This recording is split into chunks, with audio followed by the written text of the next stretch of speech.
Eu vi muito tempo em que eu passava, em que eu orava para São Bruno, aí eu descobri que havia muito mais do que um São Bruno, haviam vários. Haviam vários Brunos, que eram santos também, mas Bruno isso, Bruno aquilo, aquilo. O grande Bruno, esse no dia que nós celebramos hoje, é o fundador da ordem daqueles que calam a boca para a vida inteira, como é que é? Mas na ironia, né? Me disse, tá aí o santo aí, eu vivi dizendo assim, se eu soubesse nessa aquela boca. Agora você sabe que, engraçado, curiosamente, quando eu soube, obrigado, Luca, quando eu soube que São Bruno era o fundador da ordem dos trapistas, acho que é essa mesmo, não é essa? No caso era a ordem que havia uma prevalência do silêncio, de tal modo. Então, eu rezava para ele me dar né, as suas... E, curiosamente, eu fiquei mesmo sobre porque eu passei a vida ouvindo, escutando, né? Quando eu comecei a falar, também não parei mais. Mas eu vivia, porque eu vivia sempre cercado de jeito que tinha muito para dizer, e eu percebia que eles tinham muito para dizer, queria que eles me dissessem, então eu ficava assim. Era muito atento. E eu acho que o Espírito Santo muito tempo comigo durante todos os anos de formação, fazendo cala a boca. E depois ele se afastou um pouco, e lá veio Santo Agostinho. Que ele não calou a boca nunca, né? As pregações dele, aquela coisa toda. Bem, então, sobre o signo de São Bruno, hoje eu vou ter que fazer o meu sessão e vou ter que falar um pouquinho mais. Estou me sentindo no Espírito de São Bruno, desde de manhã que eu estou assim com vontade de ficar calado. Mas, assim, esse silêncio profundo, que a verdade que você vai buscar no centro do silêncio, né? Você tem que descer a ele, assim. Eu tive que me conformar, como todas as pessoas do mundo moderno, com prospecções de silêncio, né? Áreas de silêncio que você cria. Você pode... Sem isso não existe música, né? A música é um equilíbrio entre silêncio e som. E assim o pensamento também. Você é indispensável quando o branco da tela para você. É que dá unidade à tela, se não houver alguma coisa por trás. O pano de fundo, na verdade, da linguagem é o silêncio. Esse silêncio que ressoa o verbo que passa, né? Aquele verbo sim, cuja suprema frase, né, é o ato da encarnação. Ele se encarna e, para o que ele já disse, é tudo. Uma abertura solene, magnífica do quarto evangelho. Então, curiosamente, você veja isso aqui, tem muito a ver com o que eu queria dizer hoje. A poesia de Jorge Lima, que eu tenho revisitado sistematicamente e continuamente, desde que nos propusemos a incorporá-lo aqui a essa companhia, e eu já disse a vocês, foi a vocês que eu disse Jorge Lima um problema, não é? Não foi aqui? Pois é, um problema fundamental na nossa lira, porque ele criou mesmo uma situação problemática séria. Enfim, livro quase que de encontro, não ao encontro, mas de encontro, assim, é toda a nossa tradição. Curiosamente, ele, à medida que foi se desenvolvendo com a sua voz lírica, a sua vocação de poeta, né? Quanto mais ele se definia, mais confuso, e mais obscuro, e mais brumoso, e cheio de neblinas ele ficava. Curioso porque ele começou a vida, como nós vimos aqui, como poeta, foi vendo de uma maneira mais, dentro da mais estreita tradição racionalista da nossa literatura. Era realmente uma literatura, como eu já disse, e não quero mais repetir, uma literatura da ordem e da solaridade, onde está tudo no seu lugar, sem ambiguidades e sem sombras entre as coisas. É o reino solar mesmo. E Jorge Lima começa aí, no momento em que essa tradição chega a ser o seu ápice, o seu paroxismo de lógica, que é o parnasianismo. O parnasianismo muito caluniado, muito detestado na literatura brasileira nos últimos 50 anos. Na verdade, ele merece esse escárnio todo, porque ele chegou aos extremos, ele levou aos extremos uma tendência que em si mesma não é poética, não é? Quer dizer, o poético não está nunca numa exposição clara e evidente das coisas, porque isso aí já pertence ao reino da retórica, quase da lógica mesmo, né? Ao passo que a poesia cria um mundo mítico, um mundo que você vai buscar aquilo que ainda não se percebe muito bem, mas que tem uma fecundidade maior, né? De maneira que esse parnasianismo, não obstante, se essa é a sua grande limitação, quando ele chega aos extremos, ele também corresponde, digamos, à corrente apolínea, né? Ao apolíneo, ao elemento apolíneo em toda a criação, que é o contrário do dionisíaco, ou seja, a busca de uma ordem, de uma ordenação da percepção do entendimento humano. Sem o elemento apolíneo, não poderia haver uma literatura, não poderia haver uma obra de arte, porque sem o mínimo de lógica, você está simplesmente dentro do amálgama do caos. Né? Agora, por outro lado, se ele impera sozinho, se ele acaba impondo as suas leis de pura racionalidade, nós ficamos com essas luzes frias, assim, aquela luz de neon, uma luz de neon, na melhor das hipóteses. Então, tudo que naturalmente vai ao ponto de caricatura acaba mostrando apenas a ossatura, né, daquilo que deveria ser um corpo gracioso. Falta ali a substância. E isto que não é confundir com o classicismo. Note, no classicismo, evidentemente, observa tudo isso, tem toda esta... O parasitismo seria um classicismo caricatural, chegamos ao ponto da caricatura, em que as regras valem mais do que as leis, quase, né? Agora, o Jorge Lima, porque começa nesse clima e o faz esplendidamente, haja visto os sonetos dos 14 alexandrinos e outros mais que nós conhecemos, não obstante, ele, estranhamente, ele irá se tornar exatamente o oposto disso, né? Em que ele talvez seja de todos os poetas que nós temos, não, certamente é, não há talvez nenhum disso, certamente ele é o poeta mais obscuro, ele é o poeta do ambíguo por excelência, né? E é ele que vai instaurar na literatura brasileira, vai introduzir nas nossas letras a sensibilidade do soteriológica, do mistério, o clima do mistério. Ele não foi Murilo Mendes, com todo o seu surrealismo ainda bastante cerebral, não foi ele nem ninguém que tenha feito isso. Seja Machado, por exemplo, que sempre continua sendo o nosso paradigma, né? Aquele contra o qual tudo tem que ser espelhado e medido.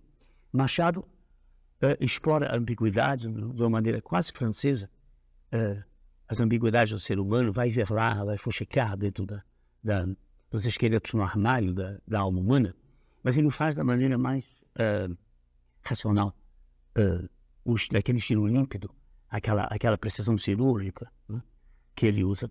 E, portanto, o que ele faz, na verdade, nada tem a ver com o mistério, ao contrário.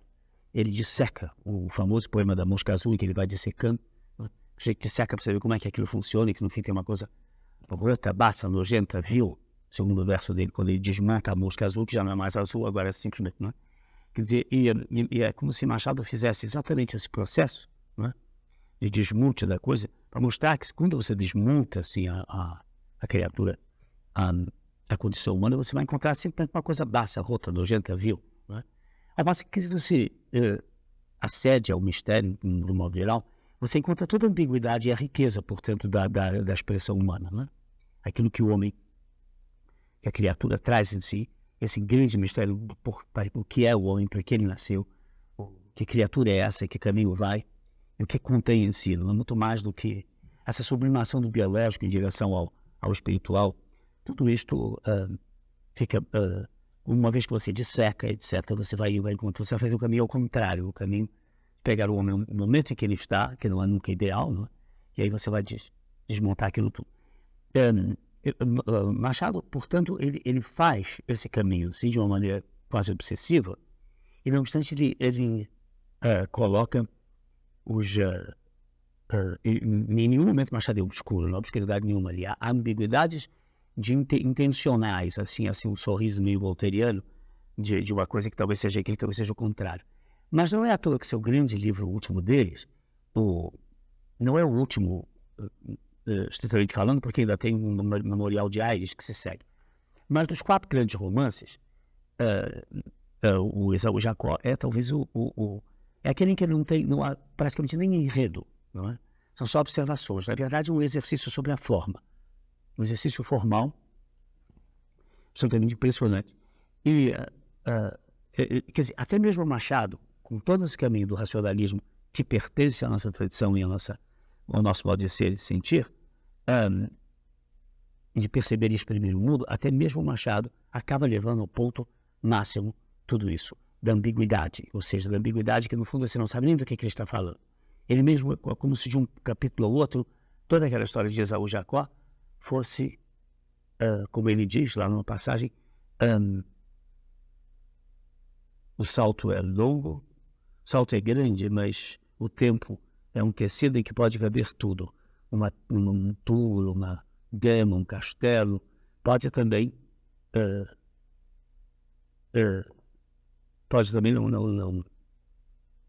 não caber nada, não há bem o vento a caber, não.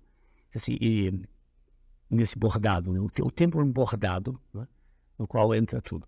Pode também não entrar nada. Ele diz nada em cima de invisível é a mais sutil obra deste mundo e que sai do outro, né? Que são uma das passagens mais interessantes, porque na verdade talvez a coisa toda seja...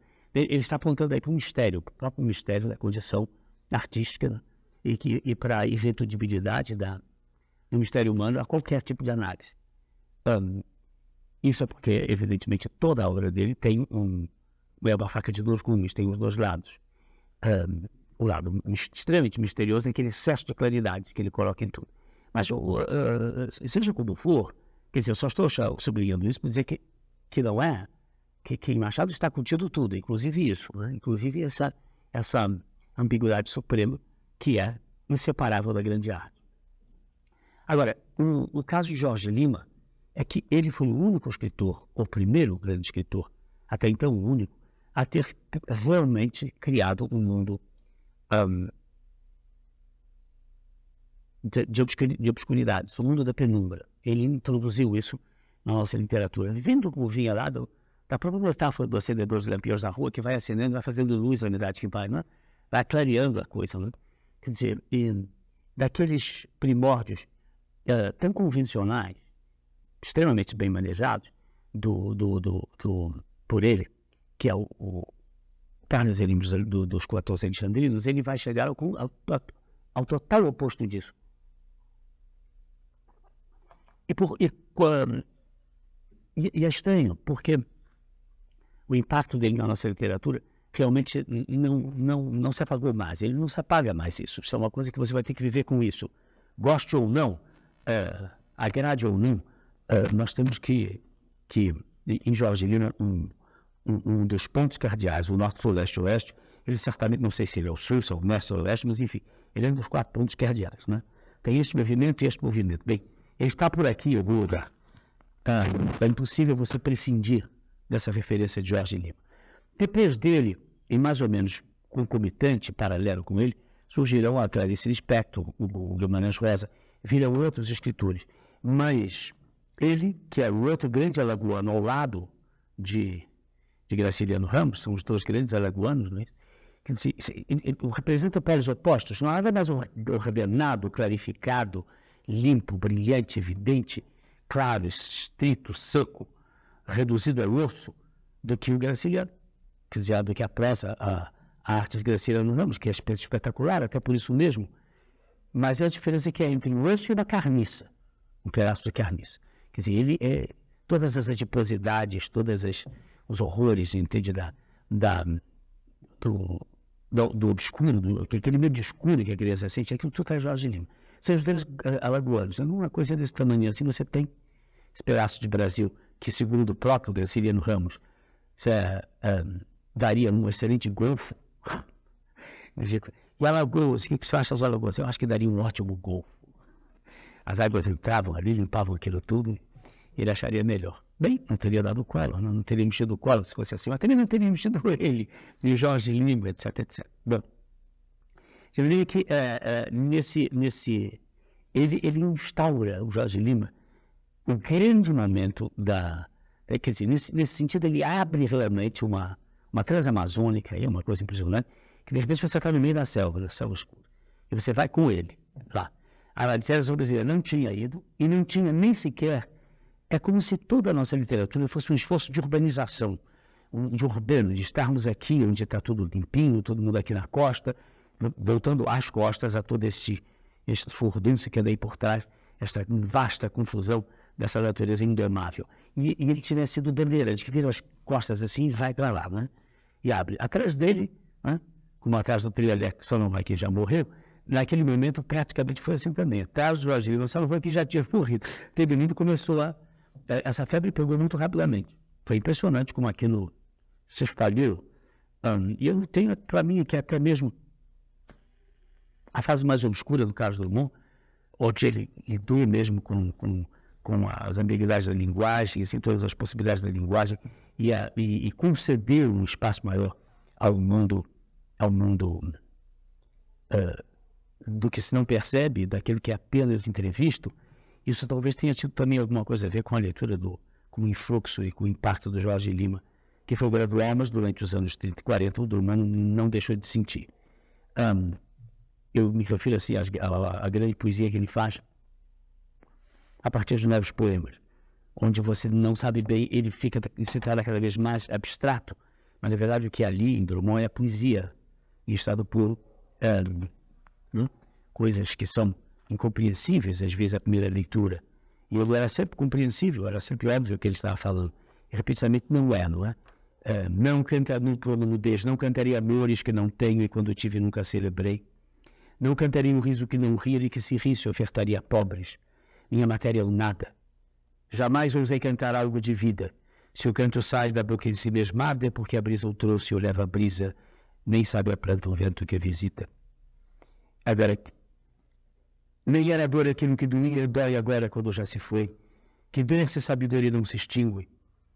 Não cantaria o mar que ele se vinga do meu silêncio nesta concha, que sentimento vive já prospera, cavando em nós a terra necessária para se sepultar a moda austera de quem vive sua morte.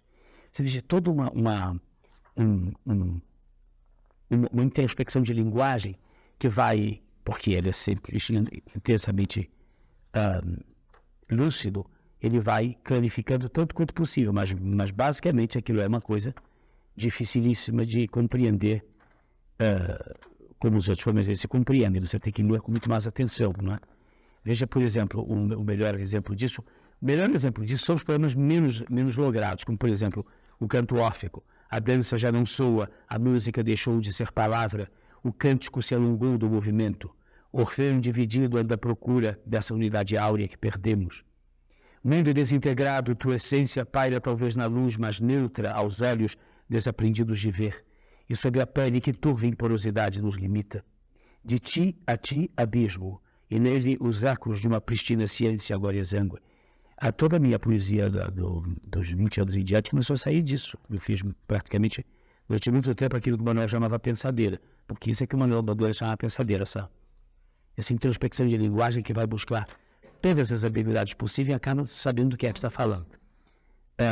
Aqui, por exemplo, um famoso poema elegia, ganhei e perdi meu dia, e baixa coisa fria, também chamada noite, o frio, em bruma se entrelaça num suspiro. E me pergunto e me respiro na fuga deste dia que era meu, para mim que explorava os grandes sós violentos, me sentia tão rico deste dia, irá se foi secreto ou cego frio. Perdi minha alma à flor do dia ou já perdera bem antes sua vaga pedraria?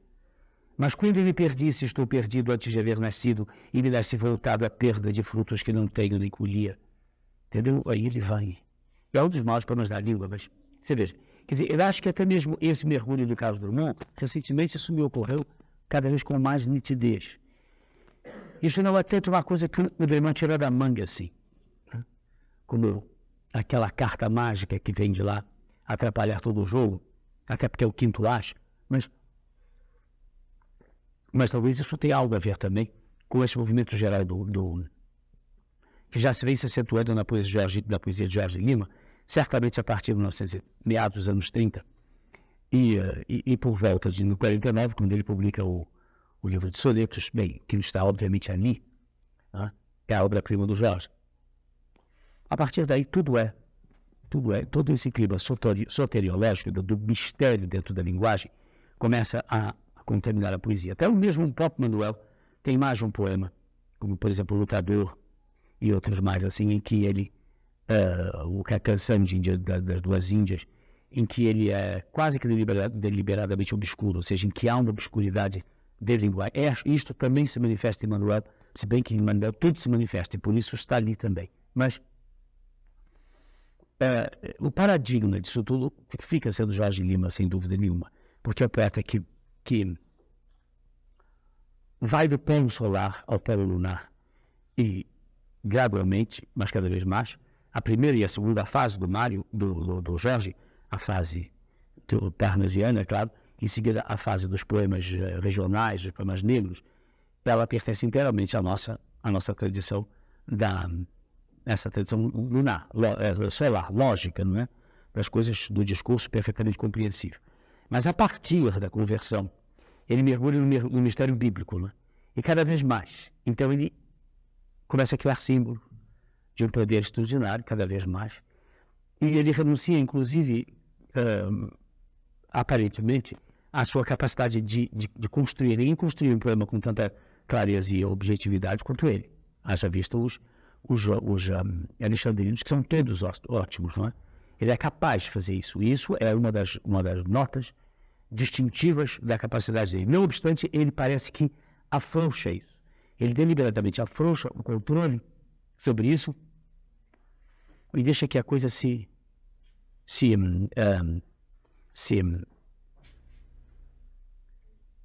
passe para o segundo plano. Ele não quer mais fazer um poema exato, perfeito. Ele quer justamente colher esses balbucios, o instante do balbucio. Vindo de um poeta tão controlado, tão senhor da forma, tão bom ourives, artífice quanto ele, isso é tanto mais impressionante.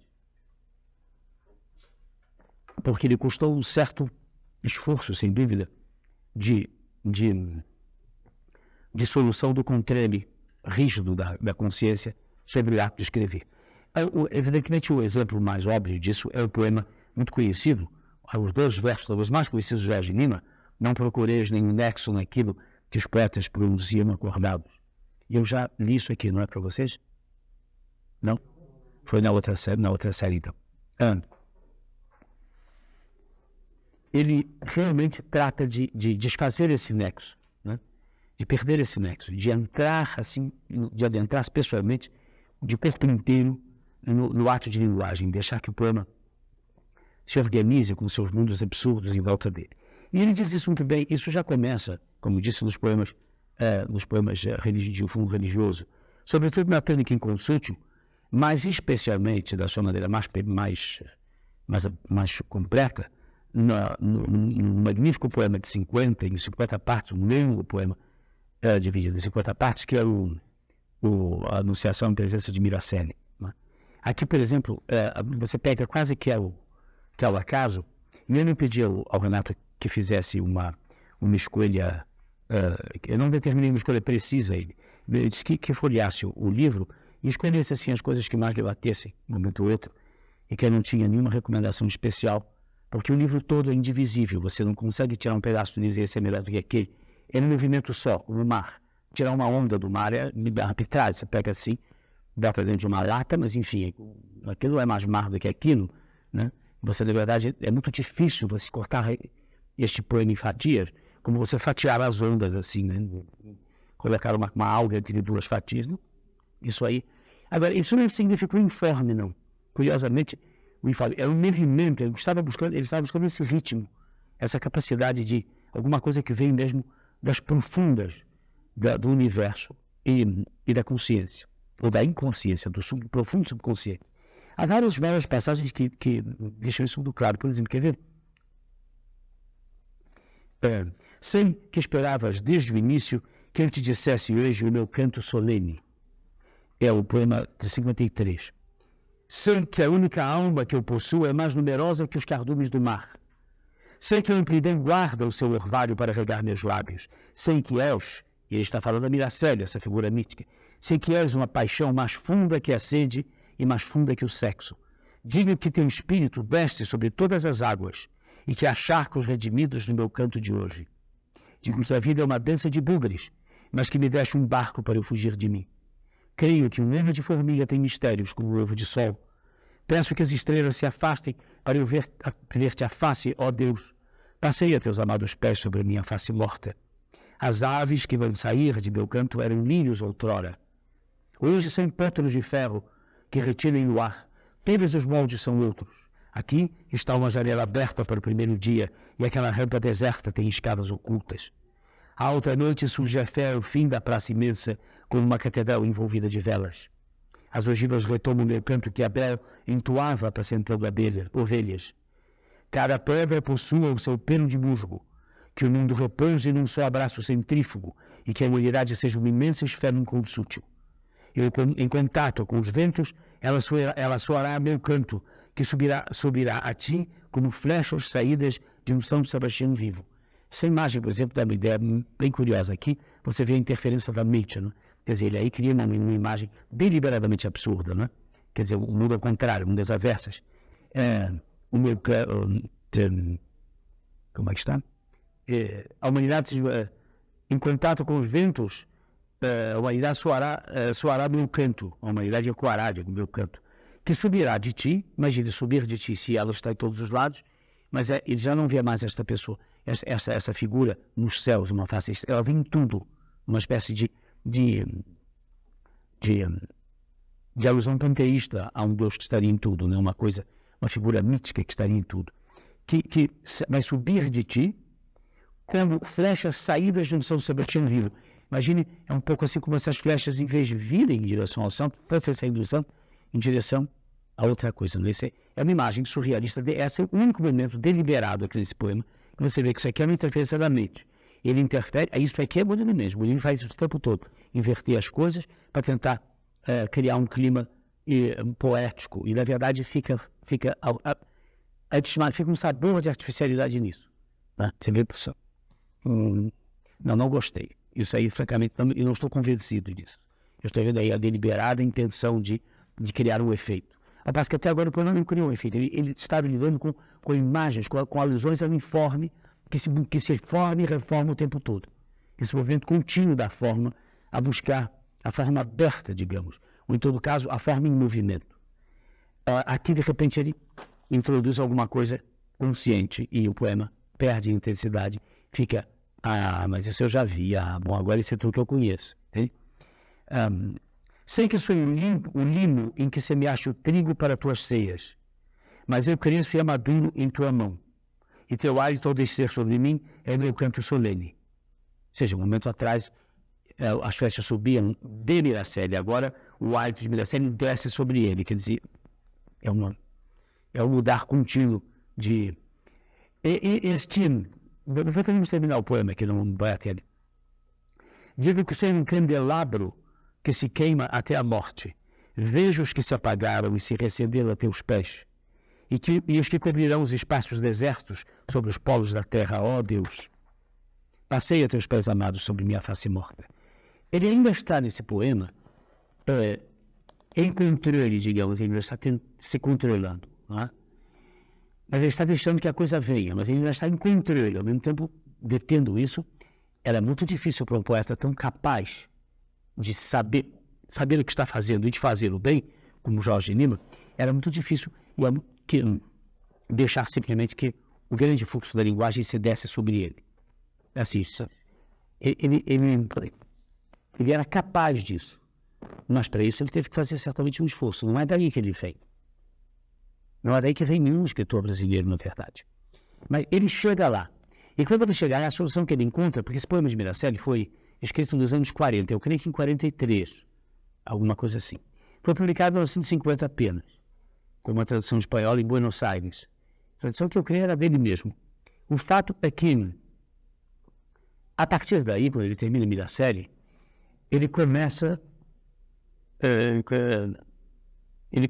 a criar.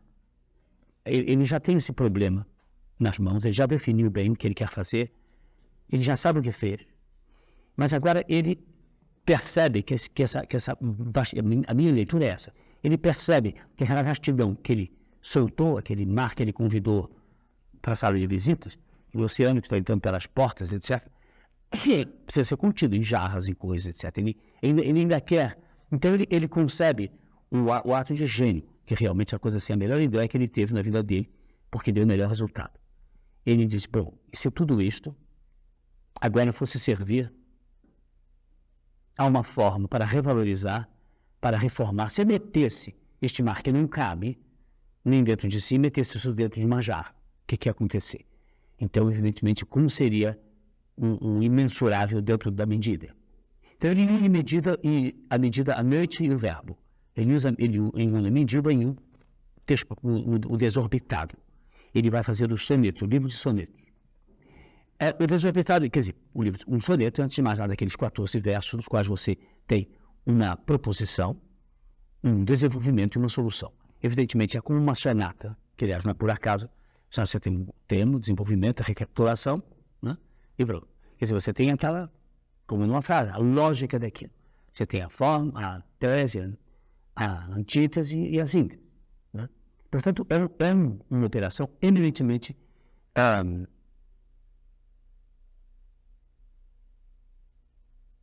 racional. Ela pertence ao reino da inteligência, do inteligível. O soneto até hoje, foi sempre, dentro do Ocidente, desde a sua criação, há 700 anos atrás, a forma ideal de expressão. Quer dizer, o poeta que domina o soneto, ele domina toda qualquer forma de expressão, porque é muito, muito difícil você ser poético e, ao mesmo tempo, resolver aquilo tudo daquelas 100 palavras, no máximo, que contém um soneto de 14 linhas. É uma coisa que você fazer uma canção, como Camões as fez, como o próprio Le Canzone, dos italianos inventores do soneto, é sempre possível. Você continua, você diz mais, você adiciona mais uma parte. Não há limites para aquilo que você pode fazer dentro de um poema, de um modo geral, porque o poema não está limitado. Você pode continuar, mas o texto normal, no soneto, você quer resolver tudo no 14º verso. Está tudo resolvido até ali. Você só tem aquele espaço para fazer aquilo. Então, esse é o primeiro desafio. Olha, um desafio muito bem, que fez o máximo melhor da poesia no Ocidente. Certamente, porque isso é sempre dançar na corda bamba, assim, é o equilibrista no fim, né? Para chegar do outro lado, aquela travessia da ponta do pé, é a suprema acrobacia que pertence ao reino da inteligência, na qual o poeta não pode deixar de ser poeta, porque senão ele vai se tornar simplesmente um retórico que faz aquilo, e o soneto se presta a isso também, a caricatura daquilo que ele deveria ser. Ele deixa de ser lírico na medida em que ele é simplesmente um exercício mental. Agora, ele jamais deixará de ser cosa mentale, como dizia o Leonardo da Vinci, não do soneto, mas da pintura. A pintura é cosa mentale, ou seja, você tem uma coisa da mente, uma operação da mente. Você tem que resolver aquilo de uma maneira a não perder os contornos compreensíveis e perceptíveis que a mente exige as coisas, senão para enlouquecer, não é? O soneto, portanto, nada mais impróprio para conter essa insurreição, essa urticária da linguagem na qual ele foi buscar, né? Não há sonetos surrealistas. O surrealismo, essa tentativa de fazer escritura automática, deixar a linguagem correr, isso é exatamente o contrário do soneto. Não é à toa que na nossa revolução modernista tratou-se de chamar de banir o soneto. Isso tinha uma razão ainda mais profunda do que meramente o fato do soneto estar esclerosado realmente na mão dos sub-parnasianos que escreviam à época. Porque aquilo era uma fórmula, tinha virado uma forma e uma fórmula, onde o gênio das pessoas não fluía mais. Já não fluía tão evidentemente. Isso daí é tão verdade assim, porque os sonetos de Raul de Lane são esplêndidos e foram publicados em 1922 também. Mas, de um modo geral, a verdade é que o soneto se prestava muita imitação barata daquilo que devia ser. Então, para fazer essa evolução, Brani Santimana do soneto. O soneto torna-se o inimigo ponto número 1. E é isso que o Vinícius vai desmentir ao fazer o soneto parnasiano em alexandrinos, tratando dos temas e das sensibilidades da modernidade, que é o soneto da intimidade, não é isso?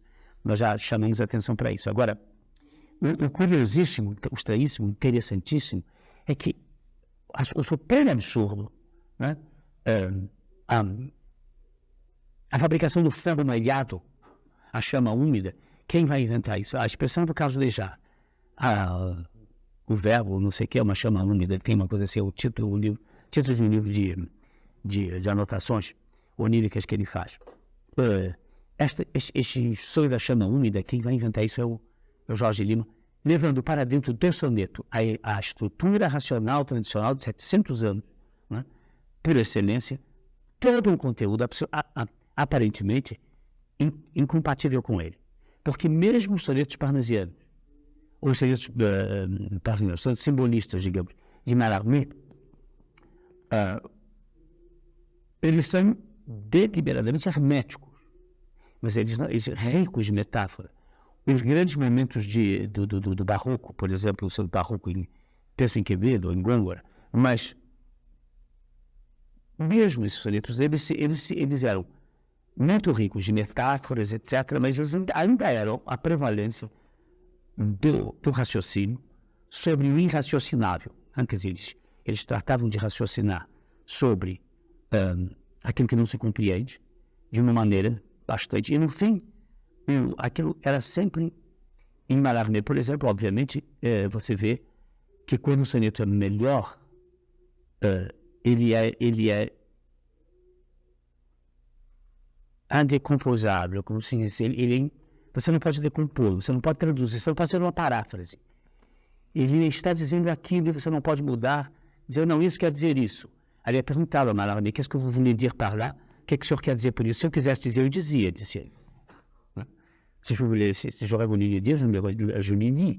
Se eu tivesse que lhe dizer, eu diria. Né? Eu disse exatamente aquilo que eu queria dizer. Mas isso é mais próximo do hermetismo do que Jorge Lima vai fazer. Ele vai ser simplesmente hermético, não, como nós vamos ver nesses poemas.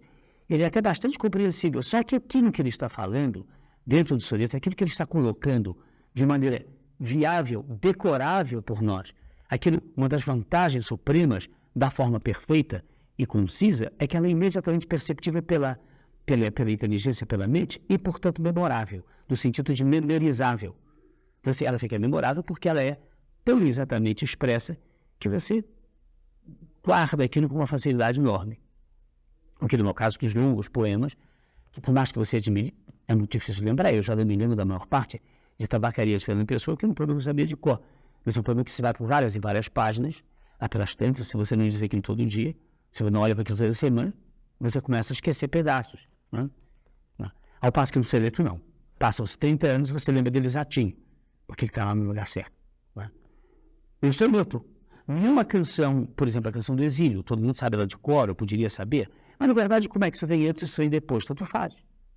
Na verdade, tanto faz, não precisava vir antes ou depois, por acaso vem depois, não podia vir antes. Tá entendendo? Não é óbvio, no soneto não. A, B, C, D é assim. Então, se você lembrar do A, então você sabe onde está o C e onde está o B. Tá? Aqui tá. Quando eu tinha que escrever poemas de noite, no escuro, sem luz, e que não havia luz de jeito nenhum, não havia como, e se eu acendesse uma vela, eu estava desafiando as regras da casa, então era impossível fazer aquilo, né? Seria um ato de rebeldia, então eu tinha que fazer aquilo no escuro. Mas por outro lado, eu tinha que escrever porque estava tudo na minha cabeça. O que eu fiz? Eu disse, bom, isso vai virar soneto. Porque amanhã eu lembro. Quer dizer, amanhã eu lembro. Assim que clarear o livro, eu tomo nota porque eu sei. Eu construí o soneto na cabeça, via as rimas, as coisas, a lógica do negócio, e se me faltasse, e o ritmo ficava na minha cabeça. Eu nem me preocupava de lembrar aquelas 80 e tantas palavras exatamente na ordem que elas vinham. Porque os pontos chaves me davam a solução da coisa. Eu era capaz de reconstituir sonetos. Até hoje eu me lembro de um soneto assim, como é que é mesmo? Não, tem essa rima aqui, portanto isso vai assim, pronto, você reconstitui. Ou seja, ele tem todos os elementos da construção lógica que é possível rememorar. Sei que você tem que ver através de um estado de inspiração daquele, seja o soneto seu ou de outra pessoa. Daí eu passei a escrever sonetos com mais regularidade, porque o risco de esquecê-los era menor, né? De perdê-los, assim, porque eram tantos que vinham atrás do outro que eu tinha que continuar pensando aquilo. E muitas coisas da Catarina foram escritas assim, porque não tinha como ter uma nota daquilo, e às vezes não tinha nem papel e lápis, então eu tinha que construir na cabeça. Até chegar onde houvesse papel e lápis, eu tinha que organizar aquilo. Bem, imagina então o que o Jorge faz quando ele, recorrendo a essa forma perfeita da consciência, coloca o elemento o conteúdo do inconsciente dentro dela.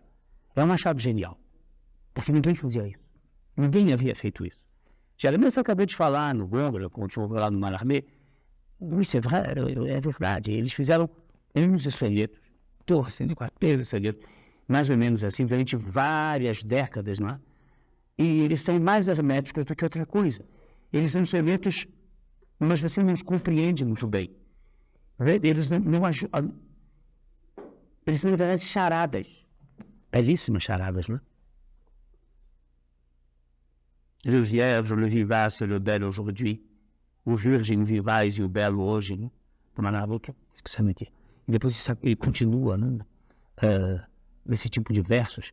São memoráveis, são belíssimos, mas você realmente não os... Você os apreende mais do que você os compreende. Mas a ver com o Jorge, você vai compreender. Só que o que ele vai falar não tem sentido nenhum. Se fosse escrito em prosa, realmente ele vai colocar o imensurável dentro da medida. E essa fórmula encontrada por ele foi tão extraordinária, e ela vem do fato de que ele pensou, depois de ver tudo que tinha escrito durante os anos 30, não é? A partir de 33, 34, até meados dos anos 30, até já, e acho que 10 anos depois, porque ele começou a escrever esses sonetos por volta de 44, quando ele terminou Bela Série. Ele viu aqueles 3 livros, Tempo e Eternidade, Tunicum Consútil, Miraceli, e disse, tudo está aqui, etc., mas isso tudo está muito vasto.